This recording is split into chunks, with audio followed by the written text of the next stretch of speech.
What's the meaning of convergence?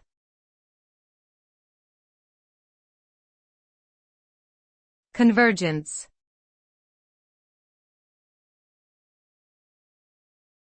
Convergence.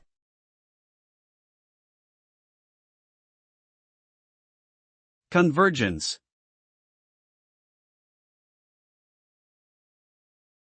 Convergence.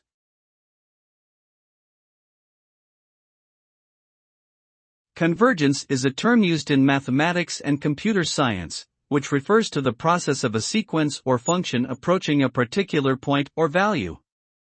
In other words, it is the state in which a series of measurements or calculations reach a common result. Convergence is a significant concept in many fields, including probability theory, optimization, and data analysis. It indicates that a process or algorithm has reached a stable and dependable solution, and the output will not change significantly with further iterations or adjustments.